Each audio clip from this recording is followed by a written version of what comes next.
সাদা ঝরঝরে পোলাও এই পদ্ধতিতে বানিয়ে নিলে না পোলাওটা একদম পারফেক্ট হবে।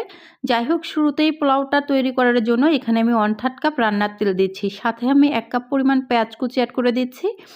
প্রথমে পেঁয়াজটাকে আমি ব্রেস্তা করে নেব, এর জন্য বেশ কিছুক্ষণ পেঁয়াজটাকে ভেজে নিচ্ছি।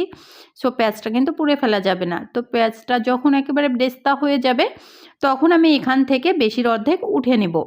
এটা পোলাও লাস্টে দিয়ে দিব, আর যেটুক থাকে তার ভিতরে আমি পোলাওর চালটা অ্যাড করে দিব।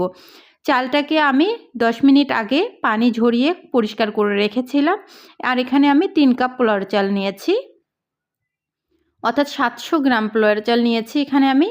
তো চালটাকে একটুখানি নেড়েচেড়ে তারপর আমি এখানে গরম মশলা অ্যাড করে দিলাম।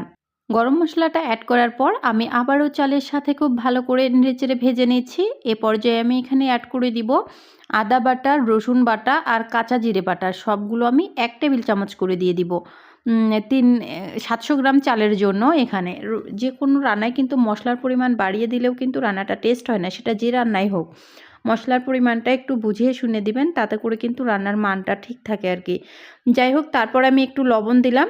আর পোলাও রান্নার ক্ষেত্রে সবচেয়ে ইম্পর্টেন্ট হলো চালটা ভেজে নেওয়া। চালটা আপনি ঠিক যত ভালো করে ভেজে নেবেন পোলাওটা কিন্তু ঠিক ততটুকু ঝরঝরে হবে। চাল ভেজে নেওয়া আর পানির পরিমাণটা যদি ঠিকভাবে দিতে পারেন পোলাওটা হবে একেবারে 100% রাইট। তারপর আমি এখানে দিয়ে দিচ্ছি, চালটা যখন খুব ভালো করে ভেজে নেওয়া হয়ে যাবে পানি দিয়ে দিচ্ছি। আর পানির পরিমাণটা যারা বুঝবেন না তারা 1 কাপ চালের জন্য 2 কাপ পানি অ্যাড করে দিবেন।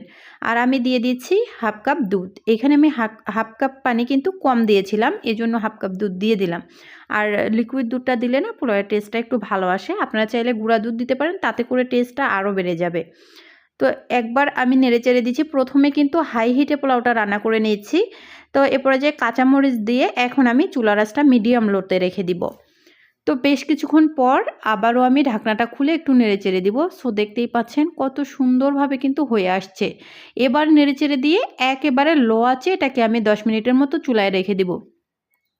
একবার হলেও পোলাওটা এইভাবে বানিয়ে নেবেন। আপনি যত কেজি চালের পোলাও রেসিপি বানিয়ে নেন না কেন একদম 100% পোলাওটা ঝরঝরে এবং পারফেক্ট হবে। সবাই কিন্তু আপনার খেয়ে প্রশংসা করবে। এত সুন্দরভাবে সাধারণ ঘরোয়া রেসিপিতে এই পোলাওয়ের রেসিপিটা কিন্তু আমি এখানে বাদাম, কিশমিশ কিচ্ছু কিন্তু অ্যাড করিনি। তারপরেও কিন্তু পোলাওটা একদম খেতে দারুণ হয়েছিল। আর যদি আপনারা বাদাম, কিশমিশ বা অন্য কিছু দেন তাহলে তো টেস্টটা আরও বেড়ে যাবে। অনেক কিছুই কিন্তু পোলাওয়ের মাঝে অ্যাড করা যায়। সো যাই হোক, সিম্পল ঘরোয়া রেসিপিতে একটা পোলাওয়ের রেসিপি শেয়ার করলাম। যদি ভালো লাগে তাহলে অবশ্যই আমার পরিবারের সদস্য হয়ে যাবেন, ইউটিউব, ফেসবুক যেখান থেকেই দেখেন না কেন। আর ভিডিও ভালো লাগলে প্লিজ ভিডিওতে একটা হলেও লাইক, কমেন্ট, শেয়ার করে দিবেন। রেসিপি দেখার জন্য অসংখ্য ধন্যবাদ। ভালো থাকবেন। আল্লাহ হাফেজ।